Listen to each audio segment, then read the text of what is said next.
গৌৰৱ গগৈ পাকিস্তানৰ সন্দৰ্ভত কেনেধৰণৰ সম্পৰ্ক কেনেধৰণৰ ঘনিষ্ঠতা বজাই ৰাখিছিল সেয়া সংবাদমেলযোগে মুখ্যমন্ত্ৰীয়ে তথ্য ফাদিল কৰাৰ পাছতে এতিয়া উজনিৰ বাঘ জাগি উঠিছে। উজনিৰ বাঘ মানে বীৰ লাচিত সেনাৰ নেতা সিংঘল চলিহা। নিজকে বাঘ বুলি ভাবা সিংঘল চলিহা এতিয়া গৌৰৱ গগৈৰ বিৰুদ্ধে প্ৰতিবাদ কৰিব আৰু প্ৰতিবাদৰ হুংকাৰ দিছে বীৰ লাচিত সেনাৰ নেতা সিংঘল চলিহাই। মুখ্যমন্ত্ৰীৰ সংবাদ চলি আছে। মুখ্যমন্ত্ৰীৰ সংবাদমেলত ইতিমধ্যে গৌৰৱ গগৈ পাকিস্তানৰ সম্পৰ্ক যিটো ছমাহ ধৰি ৰাজ্যৰ ৰাজনীতিত এক প্ৰকাৰে তোলপাৰ সৃষ্টি কৰি আছিল, সেই বিষয়টো সন্দৰ্ভত আজি মুখ্যমন্ত্ৰী হিমন্ত বিশ্ব শৰ্মাই সংবাদমেল আয়োজন কৰিছে।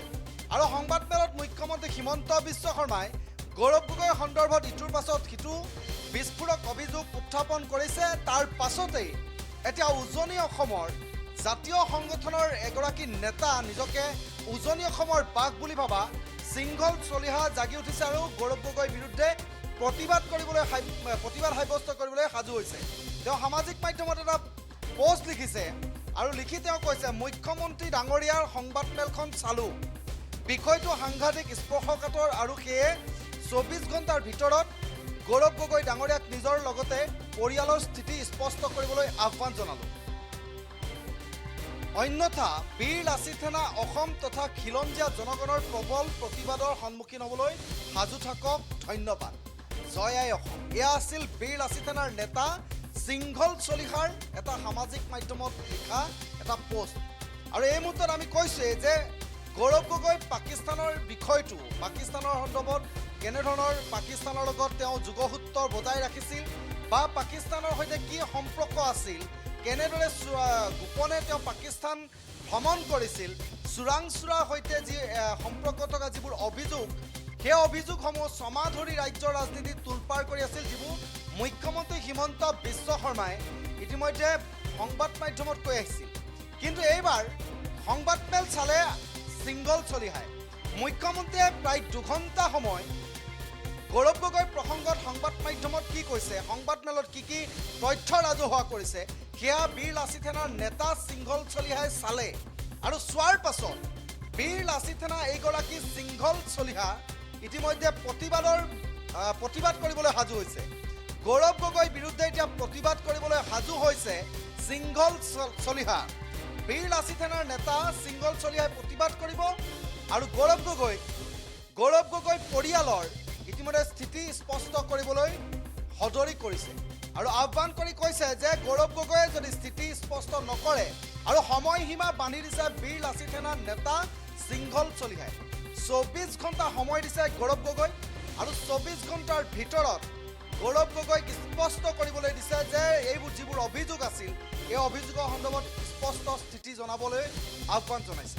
আৰু অন্যথা সমগ্ৰ উজনি অসমত তেওঁ প্ৰতিবাদৰ হুংকাৰ দিছে। গৌৰৱ গগৈৰ বিৰুদ্ধে প্ৰতিবাদ কৰিব আৰু গৌৰৱ গগৈৰ বিৰুদ্ধে এতিয়া প্ৰতিবাদ কৰিবলৈ জাগিছে, হাৰ পাইছে উজনিৰ বাঘ সিংঘল চলিহা।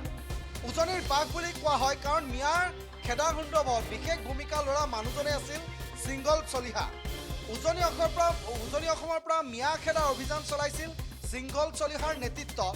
কিছুদিন ধৰি সিংঘল চলিহা শুই আছিল, অৰ্থাৎ হাৰ পোৱা নাছিল। আজি মুখ্যমন্ত্ৰীৰ সংবাদমেল চালে আৰু হাৰ পাইছে আৰু এইবাৰ গৌৰৱ গগৈৰ বিৰুদ্ধে জাঙুৰ খাই উঠিছে। গৌৰৱ গগৈক ইতিমধ্যে কৈছে, যি অভিযোগ মুখ্যমন্ত্ৰী হিমন্ত বিশ্ব শৰ্মাই সংবাদমেল যোগে আনিছে, এই অভিযোগ সন্দৰ্ভত স্থিতি স্পষ্ট কৰক। আৰু স্থিতি স্পষ্ট কৰিবলৈ নিৰ্দিষ্ট সময়সীমা বান্ধি দিছে 24 ঘণ্টা। 24 ঘণ্টাৰ ভিতৰত গৌৰৱ গগৈয়ে স্থিতি স্পষ্ট কৰক সিংঘল চলিহাক।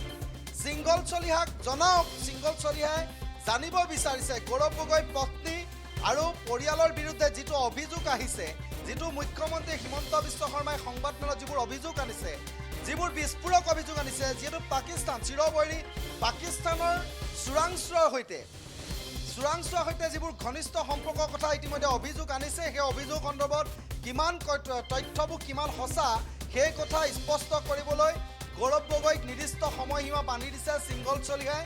24 ঘণ্টা সময় দিছে আৰু 24 ঘণ্টাৰ ভিতৰত সিংঘল চলিহাক জনাব লাগে যে পাকিস্তানৰ সৈতে যিবোৰ অভিযোগ আহিছে, গৌৰৱ গগৈ পৰিয়াল আৰু গৌৰৱ গগৈৰ বিৰুদ্ধে যিবোৰ অভিযোগ মুখ্যমন্ত্ৰীয়ে 2 ঘণ্টীয়া সংবাদমেলত যিবোৰ কথা অভিযোগ আনি স্পষ্ট কৰিছে, কথাবোৰ এতিয়া জনাব লাগে আৰু জনোৱা সন্দৰ্ভত ইতিমধ্যে সময়সীমা দিছে 24 ঘণ্টা আৰু 24 ঘণ্টাৰ ভিতৰত স্পষ্ট নকৰিলে স্থিতি স্পষ্ট নকৰিলে সমগ্ৰ উজনি অসমতে নহয় গৌৰৱ গগৈৰ বিৰুদ্ধে প্ৰতিবাদৰ হুংকাৰ জনাইছে প্ৰতিবাদ মুখৰ হ'ব আৰু প্ৰতিবাদৰ সন্মুখীন হ'বলৈ গৌৰৱ গগৈক এবাৰ সাজু থাকিবলৈ আহ্বান জনাইছে বীৰ লাচিত সেনাৰ নেতা এইগৰাকী উজনি অসমৰ বাক বুলি জনা সিংঘল চলিহাই